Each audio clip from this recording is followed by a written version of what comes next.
που κάπου πίστευα ότι τα ήξερα και μετά έμαθα, παραδείγματος χάρη ένα πολύ απλό πράγμα, να μου έδωσε να καταλάβω ότι ένας φίλος που σ' αγαπάει ποτέ δεν μπορεί να αισθανθεί τον πόνο σου, μόνο μπορεί να τον καταλάβει.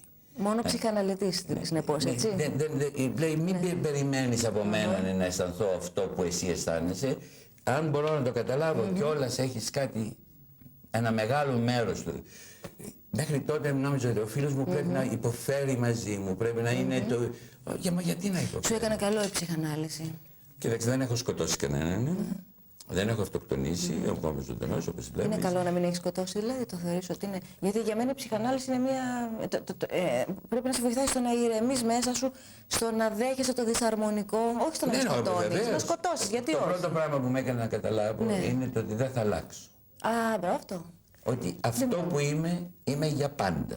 Το ζήτημα είναι τώρα να αρχίσω να καταλαβαίνω σαν ένας διαβητικός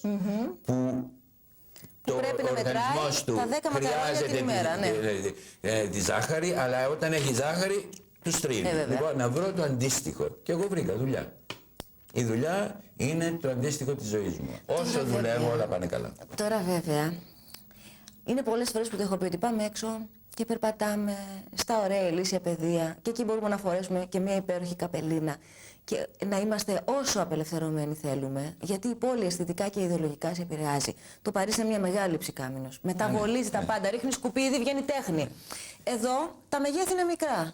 Συρρυκνώνονται και ξαφνικά εμφανίζεται ένας Ανδρέας Βουτσινάς, ο οποίος είναι μέσα στη χαρά της ζωής, δηλαδή ακριβώς το αντίθετο του διανοούμενου, τουλάχιστον εξωτερικά. Όχι, είμαι αντίθετο. Ακριβώς το αντίθετο, ναι. Και το μέσα, η έσω κατάσταση βεβαίως είναι, όπως και να το κάνουμε, δεν μπορείς να το αρνηθείς, είσαι ένας διανοούμενος, ένας σκεπτόμενος άνθρωπος. Αυτή η διαφορά. Σκέφτομαι, αλλά σκέφτομαι όπως ένας... Κοίταξε, υπάρχει μια γυναίκα κάτω από το σπίτι μου που έχει το καθαριστήριο εκεί πέρα, από την Κεφαλονιά, η κυρία Αθανασία. Είναι διανοούμενη για μένα. Σκέφτεται, έχει 2 γιους. Καλά, μην κάνεις την απλούστευση. Όχι, δεν μιλάω για την αληθινή σκέψη. Το τι χρειάζεται ο άλλος για να ζήσει. Τι χρειάζεται, τι θα πει η ζωή. Τώρα, αν θα πάρω ένα βιβλίο και εγώ θα το καταλάβω περισσότερο από αυτήν, για μένα δεν είναι απαραίτητα διανοούμενο. Υπάρχει μια κόντρα πάντως ανάμεσα στη φόρμα και στο περιεχόμενο. Και στο λέω για να φτάσουμε στο θέμα μας, το οποίο με απασχολεί, αυτή η αντίστοιξη, ας πούμε, που έχεις. Στην Ελλάδα ξενίζει πάρα πολύ, γιατί έχουμε μάθει στον αγέλαστο τον Κίνσορα, στον οποίο ο κόσμος του χρωστάει τα πάντα και δεν χρωστάει σε κανένα, που μπαίνει και στυλιτεύει, που δεν θα χόρευε ποτέ ζεϊμπέκικο σε μία εκπομπή και επειδή δεν θα χόρευε ζεϊμπέκικο Ανδρέα σε μία πρωινή εκπομπή, γι' αυτό και θα του έκαναν ξεπέτα. Και καλά θα του κάνανε. 3 λεφτά και έξω, αγόρι μου, διότι βαριόμαστε να ακούμε να μιλάς για ετερογένειες ανάμεσα σε γεγονότα και σε αιτία. Και εγώ βαριόμαι να ακούω κανένα. Λοιπόν, και ερχόμαστε. Έλεγε κάποτε ο καημένος ο Μπουνιουέλ, ο οποίος ήταν πολύ ωραίος τυπάς. Και τον ήξερα. Και τον ήξερες και θα μου πεις μετά. Έλεγε ότι όλη αυτή η σημειολογία του διανοούμενου που ασχολείται με τη μονοκλονική εικόνα και με τις ετερογένειες ανάμεσα σε γεγονότα και σε αιτία και είναι σοβαρός και αγέλαστος, είναι καθαρά τριτοκοσμικό φαινόμενο. Και αναφερότανε στον εαυτό του, στην παρέα των Ανδαλουσιανών φίλων, στο Φελίνι, σε διάφορους άλλους ωραίους στις απογοητεύσεις του. Μπράβο. Λοιπόν, τι γίνεται, γιατί οι Έλληνες διανοούμενοι είναι τόσο άκεφοι? Γιατί είναι γέροι. Γιατί είναι γέροι. Ωραία. Γιατί είναι γέροι οι Έλληνες διανοούμενοι? Γιατί ντρέπονται τόσο πολύ να είναι παιδιά? Εμένα μου λένε ότι η Ελλάδα τρώει τα παιδιά της, εγώ λέω οι γέροι τρώνε τα παιδιά της. Γιατί κάπου εκεί είναι το φοβερό πράγμα, είναι ότι νομίζουμε ότι ο γέρος υπάρχει μια φασιστική σχέση, ότι εγώ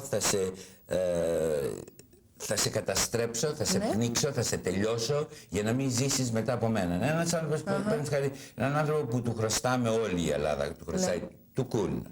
Γιατί για μένα ήταν τρεις οι μάγοι που φέρανε δώρα. Ο Κουν στο θέατρο, ο Χατζηδάκης στη μουσική και ο Τσαρούχης στη ζωγραφική. Ήταν οι 3 μάγοι που φέραν δώρα στην Ελλάδα, δεν βρήκαν ποτέ τον Χριστό όμως.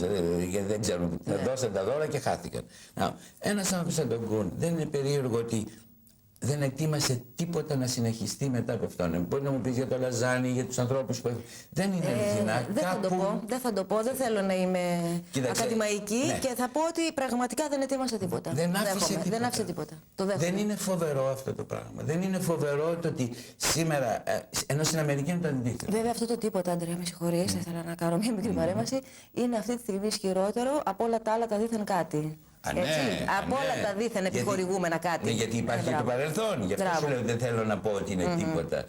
Άφησε, αλλά μια αληθινή πρόοδος που να αρχίζει να αλλάζει το παρελθόν και να βρίσκει κάτι για το μέλλον. Δεν συνέβη. Να, κοίταξε τι έγινε με τον Λι Στράσμπεργκ στην Αμερική που είναι, αν θέλεις, ο Κουν της Αμερικής. Άνοιξε, ήταν σαν ήλιος. Το πράγμα δεν πήγαινε σε μια... σε ένα δρόμο ίσιο, άνοιγε παντού. Εγώ που ήμουν υποτίθεται ο αγαπημένος μαθητής και το λέω αυτό και ντρέπομαι γιατί δεν υπήρχε αγαπημένος. Ο άνθρωπος που πίστευε ότι μπορούσα να φέρω κάτι μετά από αυτό που μου έδωσε, είμαι ακριβώς το αντίθετο από αυτόν. Δεν υπήρχε τίποτα που μπορούσε να πει κανένας «Α, κοίταξε, είναι ο μπαμπάς και ο γιος». Και όμως πίστευε σε μένα μόνο γιατί ήξερε ότι αυτό που μου έδωσε δεν θα το μιμηθώ, θα το κάνω δικό μου και θα το δώσω σε κάποιον άλλον. Και εκεί είναι όλη η παιδεία, εκεί είναι όλη η φιλοσοφία, αν θέλουμε πούμε λέξη φιλοσοφία, στο μέλλον είναι. Τίποτα δικό μας δεν πρέπει να μένει ίδιο. Πρέπει να κινείται και να φεύγει μπροστά, πάνω, κάτω, ανάποδα, ό,τι θέλεις, αλλά ποτέ να μην μένει ίδιο. Το ίδιο είναι χτες.